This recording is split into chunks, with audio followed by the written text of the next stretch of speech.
Season 2 of the UK Paramotor Podcast. As you can see, if you're watching us on YouTube, we've upgraded a little bit. We've got a camera, we've got a YouTube channel, and we've got another co-presenter. For those of you that don't know, this is Joe. Hi guys, Joe Womersley here, Rick's better-looking brother, of course. But yeah, I'm a paramotor pilot and started about 3.5 years ago now. I was the first student here at Northern Skies. And I've flown competitions and then flew a few competitions and then managed to compete at the Brazil World Championships and then flown a few competitions since then. Taken up paragliding, sort of doing acrobatics and an SIV with Rise. And I'm hoping to continue my journey and you guys can follow along as well. So that's me. Awesome. Thank you, Joe. And then most recently, you've just joined us as an instructor at Northern Skies. I have, yeah. So I have wanted to be an instructor for a while. I really enjoy coaching some of the club pilots here, just, helping out with the basics. I've also been a teacher in education and I thought it'd be a perfect sort of transition to teach something I actually love, which is flying. And I've had a great time so far and we're hopefully going to get started with more TIing this weekend. Yeah, finally, it looks like we've got some decent weather coming. So, definitely. Yeah. But the thing I want to ask you, Rick, is I don't think people know much about you, so I'd like to ask you a few questions if that's okay. By the way. Right, who are you, Rick, and how did you get into flying? Good question. So I got into paramotoring about 17 years ago, I think was my first flight. Obviously, our dad used to fly paramotors. And he taught me how to fly, maybe a little bit younger than what I should have been at the time, but we'll skip over that. And then, sort of loved every minute of it, got into doing paramotor competitions, became a member of the British squad and the British team, and also was lucky enough to be sponsored by a range of different manufacturers. Parajet being one of them in the past, and sort of that sent me all over the world, demonstrating the equipment that I was flying at the time. So paramotor has been very good to me. And then obviously now I am CFI at Northern Skies Paramotoring. Brilliant. I want to ask you a little quick. We're going to go some quick fire questions. Okay. Sounds good. I'll have a drink. Are you ready? Yeah. Okay. Are you ready? Yep. What equipment do you currently fly? Whatever I can get my hands on. So most of the time is spent flying the school kit while we're instructing, but for my personal kit, I've got a McFly with a Pellini 202 on it, and it's working, and a Viper XC from Ozone. Fantastic. So, absolutely loving that wing at the minute. Favourite flying location? Oh, that's a good one. I would say, there's been so many for different reasons. I love flying on the coast. I think wherever you are on the coast is brilliant when you've got, that contrast between sea and land. I loved flying in the Czech Republic. We had the first ever World Championships was in the Czech Republic. And it was about an hour's flight away. There was these amazing rock formations and things like that. And that was really awesome. So that's probably up there on one of the most memorable flying locations. But then obviously I spent a lot of time living in Spain as well. So that, I'm going to have to chicken out and not give you a definite answer. So, okay. But to give you a definite answer, let's say Northern Skies HQ. I thought, that's what we was hoping for. Your favourite flying experience? Memory. I think it's probably the first time I managed to hook a thermal on the paramotor. I'd been instructing it all day at Tamil school. It was red hot.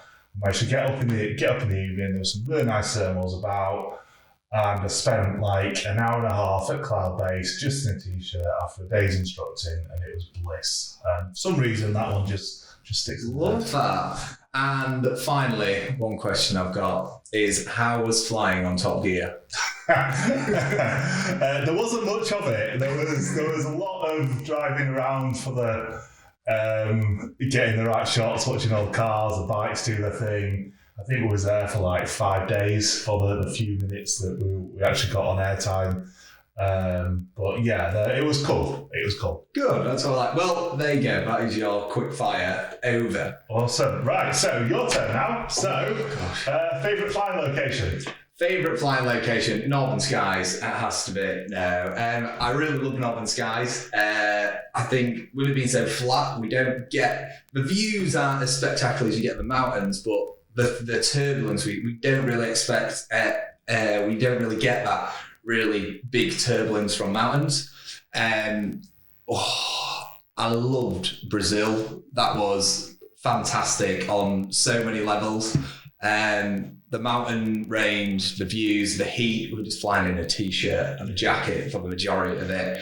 That seems good right now. Yeah, you know, definitely after the weather we've had. Yeah. But Turkey, I'd have to say my favourite flying location is Turkey. Ola Deniz. It's not so much paramotoring, but for paragliding, you're jumping off a big mountain. It's just paragliding heaven. You know, you look up in the skies and you see loads of, they look like birds, but they're not. They're just paragliders everywhere. Everyone's having a good laugh. And then you all have a drink and talk about the flying you've done that day, look over your videos. It's great. Like bliss. It is awesome. Beautiful. Para bliss. Awesome. And your favourite paramotor experience? I would say there's two that really stand out to me. My first flight, because that was, you know, I've done this practicing, I've watched you, I've watched Dad fly for years, marshalled at many a comp, and I finally took to the skies, and it was that anticipation and the relief and seeing the skies from a different perspective for the first time. It hooked me straight away. And then second was, I'd been without a motor and a wing for a while, and lovely Northern Skies here lent me a motor and my wing was back from service, and I just took off and flew around fields, kind of low in light fields, and I flew up nice and high and just looked at the views, and it was like I had missed this so much. And it was, I remember landing and thinking, oh, my batteries are recharged and I just feel ready to go. And it was, yeah, I would say that was up, you know, it was just really nice. It was a standard flight, but it was brilliant to get back in the sky. Awesome. I think going back to that first flight, I think you cannot, I've never met anybody who can't remember the first flight. You know, for me, that point when your feet leave the ground for the first time is just, it will be imprinted in memory forever. And your first flight is still on YouTube, if I remember. I think that was my second flight. Was it? I think that was my second flight on YouTube. But it is there if you search hard enough. To get into the harness in those old days of paramotoring. I think if you search hard enough, you will find that. It was the first flying day, but my second flight that day. Yeah, that's it. I know what you're on about. Cool. So that's a bit of an introduction for us. I want to talk, so the plan is with this podcast, obviously I tried to do this a little bit last year. Actually, I think we first started it 2 years ago when things calmed down with COVID and was allowed to get flying again. But I've not given it the dedication that it deserves, but I am going to make a promise now that I'm going to be much more dedicated. We're going to be trying to get at least one episode out per month, if not more. And instead of it just being me and Joe chatting about all sorts of para crap, we're also going to try and get a few guests on to do talks, guys that have got more experience and knowledge in certain aspects, to talk about what it is that they love, what it is they do within flying. And so first, I think we've got lined up Laurie Nocta, who's going to be coming to talk about reviewing paramotors and paramotor wings. Anybody who gets the Cross Country magazine will probably read some sort of review from Laurie. We've also got Mark Neds coming over to chat about the wonderful Parafest event. So that'll be really good to find out a bit more about that. If you've not been to Parafest, hopefully you can get some tickets before they all sell out, because it's awesome. And we're going to be there this year as well. And then there's a few more sort of lined up ready that aren't been confirmed. But hopefully we can have a good year's worth of content that I'm hoping is going to be useful and interesting, not just content for the sake of content. It's exciting. Yeah. It but is. What we're going to do now is we're going to cover a bit of news, and every now and again we might have a podcast that just talks about what's been going on in the paramotor world over the past month. So we thought we'd start with a bit of that. I'm going to send you over to our news correspondent, Joe, for the first bit of news. Okay, so fresh off the press, a lot of you will have seen this on Facebook. It's been sort of posted and anticipated for a while for BGD Luna 3. I'm super excited about that wing. I know it's done very well in the competition scene, especially for British comps with Benny flying it and Blaze and other people around.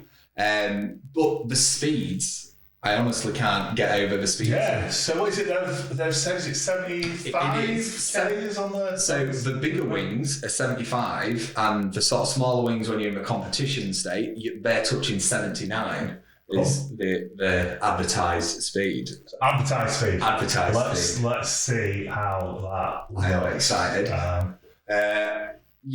Brilliant. Love that. Sticking with the wings, the Viper 6 has been teased. I know Richard Doland, a paramotor explorer and SIV expert, has been away and posting some little sneaky shots of the Viper 6, him doing a little bit of acro on it, and from what I've heard, it looks to be a fantastic wing, and I absolutely love it when it comes to competition season, especially Worlds, because all the companies bring out the new exciting wings. Yeah, and this is quite interesting. So obviously the Viper 5 is quite a few years old now, 4 years old, 4 years old.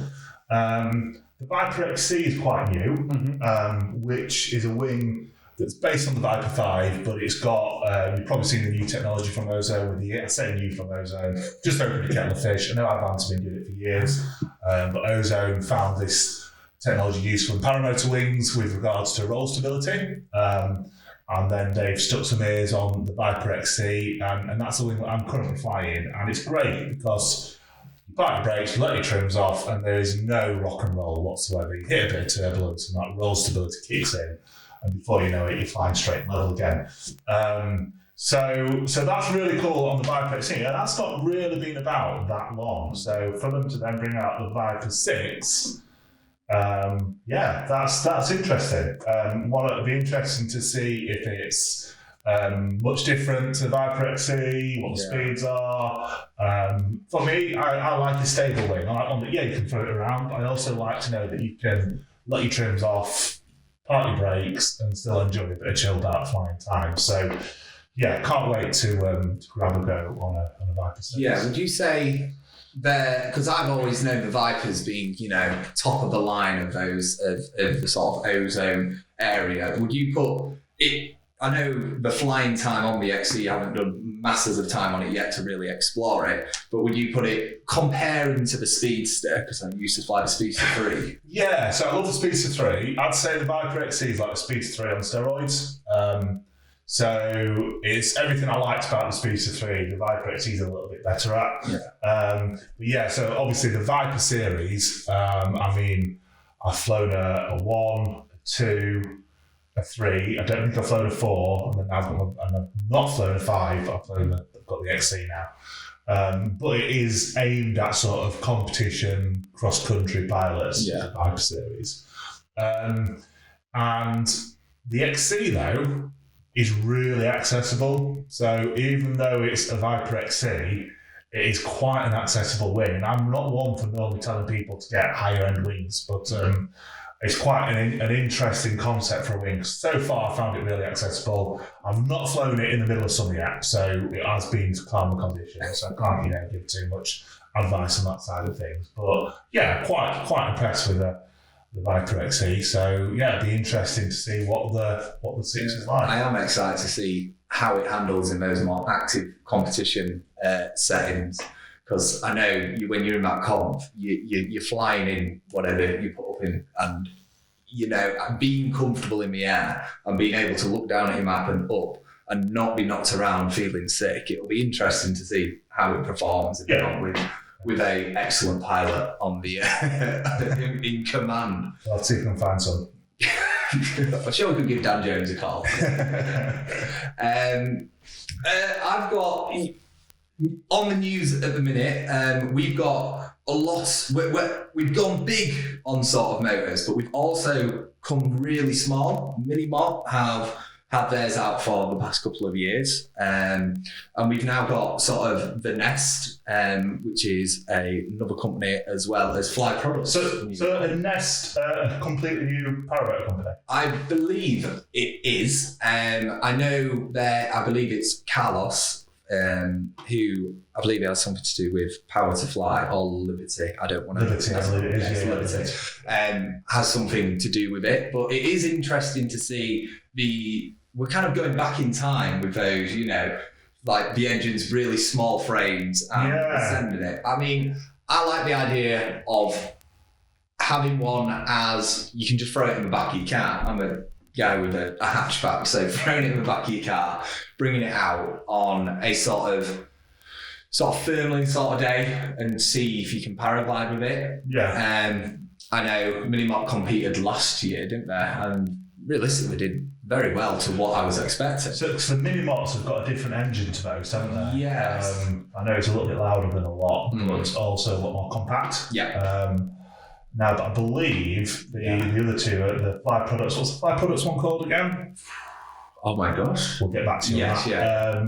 And the Nest, they're using Atomated? They are. I believe they're using Atomated with the 3-blade prop. Right. Which is actually really nice because when you're talking about smaller engines, you sometimes have the noise, like say the old Radney Racket was really loud. But if you've got the Atomated, we all know in the paramotor world that Atomated is a very quiet machine, but is a very capable machine. So yeah, I'm very excited to see what comes of it. I'm going to see how far we sort of develop, if they're going to really dive down and have these small sort of firmling machines around, especially for us around here. We don't have very many mountains to get up to cloud base, but I quite like my McFly. I can go up and thermal. Yeah, I mean, I personally, I've not flown one yet, but I don't understand the reasoning why a small frame makes you better at thermaling. Yeah. Probably is something there with that. Definitely. But yeah, I mean, I suppose practicality is good, but as a bigger guy, it's not really going to be my cup of tea. The Fly Products one is called the Proton. The Proton, that's it. Cool. Yeah, the Proton. Cool. I think, well, sticking on motors, what are we thinking about electric motors so far? I know Tucker Gott has just flown one. Yeah, I mean, again, they're not... So I first flew an electric motor. It was the Yukon one. Okay. And that was probably about 12 years ago. And then we've recently had a student or a club member at Northern Skies who's had an open PPG one. Yeah. And I have to admit, in that time, there doesn't seem to be a massive amount of difference. It's got potential. Yeah. I love the idea of going electric, but I think what we need is some of the main paramotor manufacturers to get into it, to actually put a bit of marketing towards it and actually push them out there. I think at the minute, like the Open PPG one, the motor's great, it's got loads of power. Obviously, we're still getting sort of, for me, it's about 25 minutes. Yeah. For a light guy, you're looking at 35 to 40 minutes worth of flying if you're on an efficient wing. But the geometry is sort of not fully there, I found on the Open PPG. I've not seen Tucker's YouTube yet, so I'll be interested to see how he finds it. But I know I had a lighter pilot trying to use one, and we did struggle to get that geometry right. So, I think we're probably in the next year or so going to see that come together much better. Yeah, I'm seeing the advances coming, and I know Tucker's got his as an Open PPG. I like the idea of, it's never going to be for the long XC pilots, and if you like bobbing up and going for a bit of a fly, I can see it being an advantage there. I know Tucker says on his, it has, slightly similar power to a Monster, which is interesting. I mean, it'll be interesting for that, but I like to do a bit of XC, and I know quite a few pilots like to fly around, and there's that worry of, with a petrol engine, it's going to run for a certain amount of time. Though with a battery powered, I mean, I'm no expert on batteries when it comes to paramotors, but I would be interested to see how long the cycles last as well. Yeah, I think it's, if it's anything like electric vehicles, I think it's more worry than anything. But yeah, I think there's a bit of finessing to do on the open PPG. I know, like, for instance, throttle is really responsive, but right from the beginning, I think they can sort of flatten that throttle response out. That'll be really helpful. Or even sort of have a school mode or a beginner mode whereabouts that throttle doesn't kick into quite a lot of power until you're really squeezing it. Things like that. I think the geometry can definitely be improved. So hopefully we can get someone like Open PPG working with a bigger paramotor manufacturer who's been around a bit more, that's got a bit more understanding on the geometry, could bring us to a really nice electric machine. Yeah, I do. I'd love to have one in the school when they get there. Yeah, definitely. The final thing I've got on my list is the BHPA's new logo. Oh, don't again opening a can of worms. Great, yeah. The BHPA have a new logo. They do. I think that's the news. Yeah. That is the news. That is the big news of the month. So Facebook's been alight with it really BHPA's new logo. As soon as it came out. But brilliant. And that is my news sorted. Awesome. Thank you, Joe. No worries. Brilliant. So if you guys have any ideas of anything you'd like us to cover, people you'd like us to interview, drop us a line. And we'll see what we can do. I just hope that we can sort of, like I say, create something of interest for you to listen to while on a long car journey. Yeah, I think a long flight. I think that's the thing, is being able to, you can watch it and hunt around on the web to watch these reviews. But me, I do quite a lot of driving for work, and it's nice to it'd be nice to listen to something. So hopefully we are of interest. Anyway. Thank you for tuning in for Season 2, Episode 1 of the UK Paramotor Podcast. Cheers. Thank you very much. Ta-ta.